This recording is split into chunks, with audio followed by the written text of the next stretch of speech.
Hi guys, what we're going to talk about today is global warming and the effect it's having on our beautiful planet, and what we can do to bring our carbon footprint down with the cars that we drive.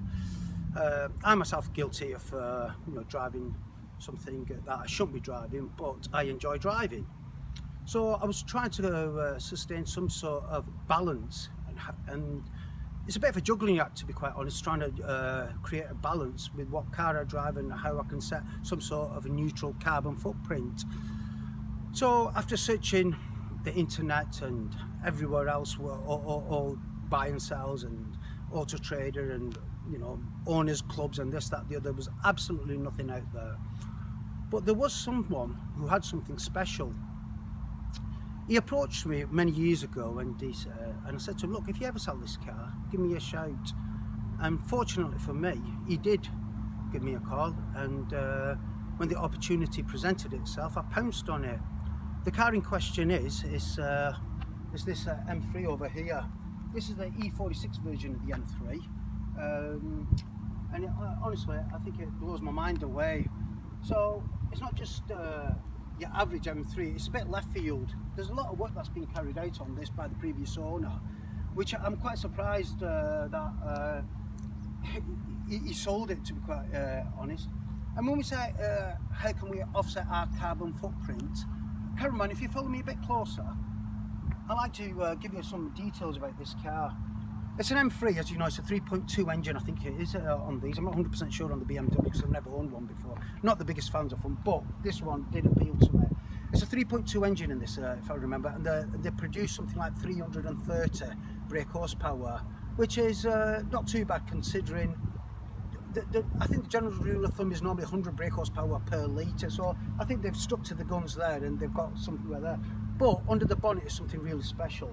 But going back to the carbon footprint and how we can neutralise our carbon footprint is, the owner of this car had 6 kids, and he was a very eco-friendly. So he thought, well, if I'm going to buy a car that's going to have a devastating effect on the earth, let's do something to the car that's going to leave a positive effect. So here we go. The bonnet itself is carbon. If you come closer, you can see the weave here where the paint's it's his own design, and you can see the carbon there. The air outlet's carbon. The whole bonnet's carbon.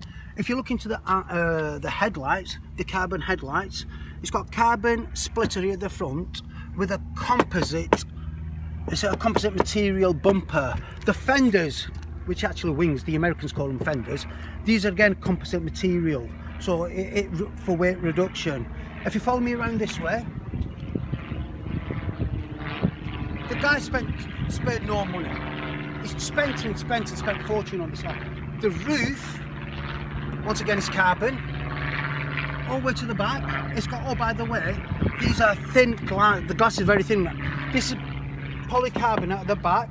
Plexiglass they call it, don't they? Oh no, this is the plexiglass, and this is a polycarbonate on the back. Once again, the rear boot lid is the CSL boot lid on this. It's carbon again. You just want to show off a bit of detail in the carbon there. The back bumper again is a a composite material again. If you follow me this way, if you follow me around, what else can I tell you about this car? Oh, of course, this is what I can tell you about this car. The wheels on this car, I mean, the only way you're going to see the wheels, they're actually magnesium wheels. Cameraman, if you come to this side, if you can see through the gaps, this is again for carbon neutral, leaving a carbon neutral footprint.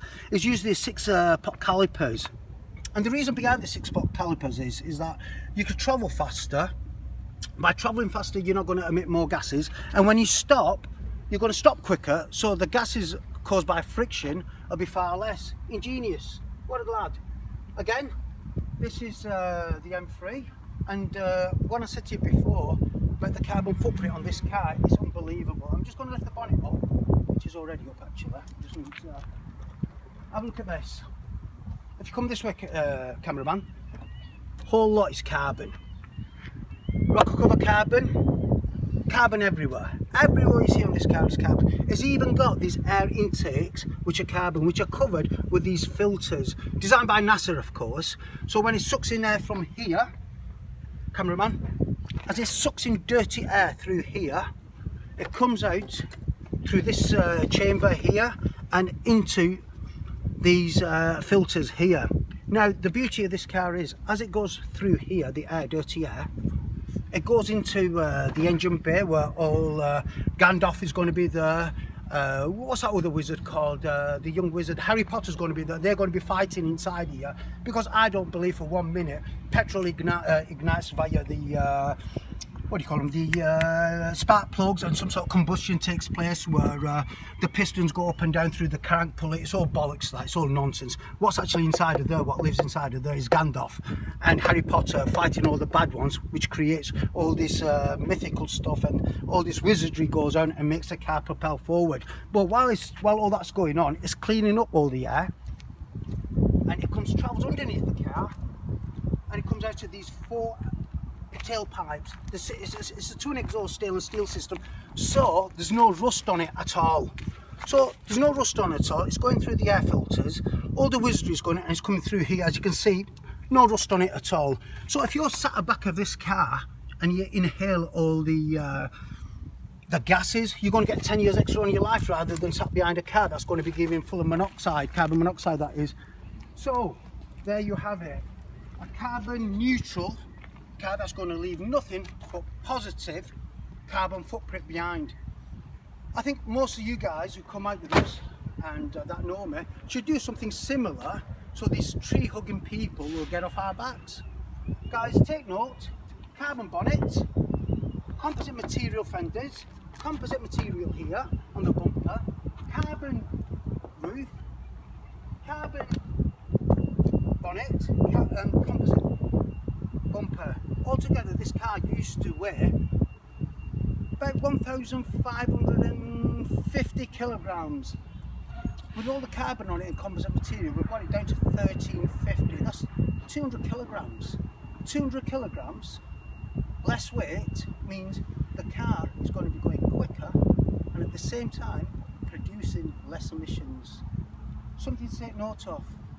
So boys, make sure you play your part in leaving a positive carbon footprint. Thank you for watching.